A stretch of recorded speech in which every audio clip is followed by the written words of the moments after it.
Well, I'm ready to put the tank on tomorrow. I still got lots of wiring to do, mainly just cleaning it up. But here's what I got so far. Excuse the blueness because I decided to use an old reef light to light up underneath here, so it doesn't look that bad to the eye, but on the camera it's really blue. But I got a couple loose wires here, but I made that to take the wires up here and into here, which this looks like a mess in here, but that was the design behind it. I hung up a little motion powered light in here, but you can see it's an absolute disaster in here. But that was kind of the idea behind it. It's just like a box that I can throw all the wires in. There is a little bit of organization to it.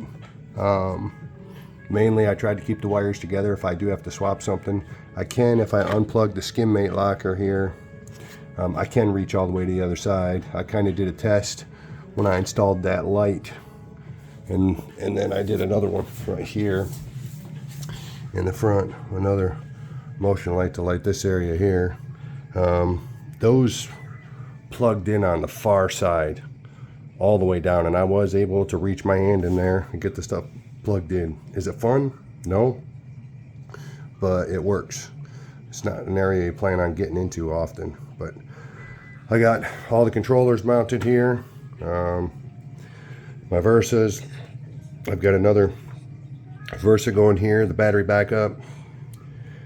My dosing containers will go here, and I'm printing a V3 of this wire bridge here.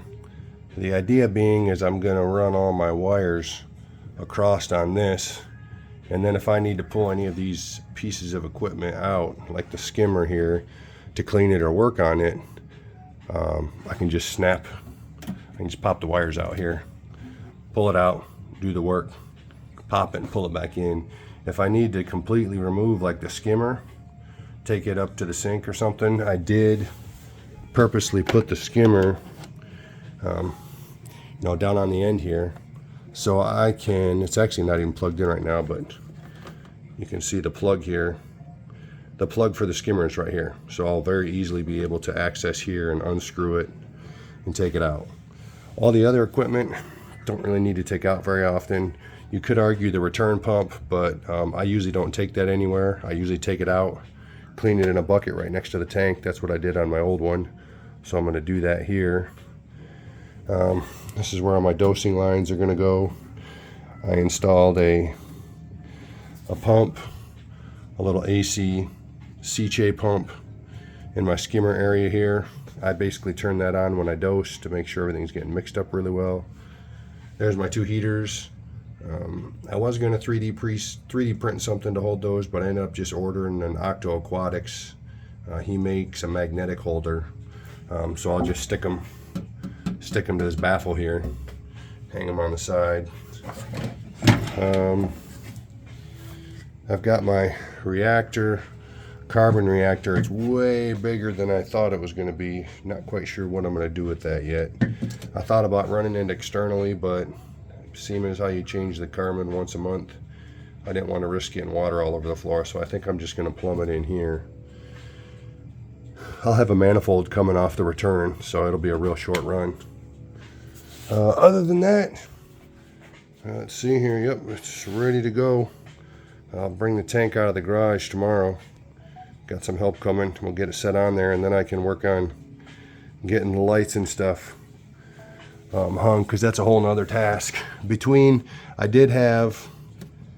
I have 3 extra plugs here, but I actually really only have 2 extra, because one thing I don't have hooked up yet is the refugium light. That's the Tune Z, the one that mounts underwater.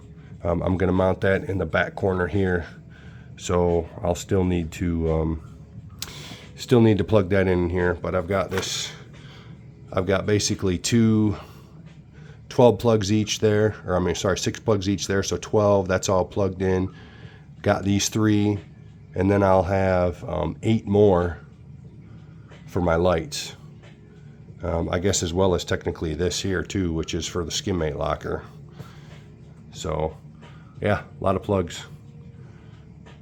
That dragged out pretty long, but there's where I'm at.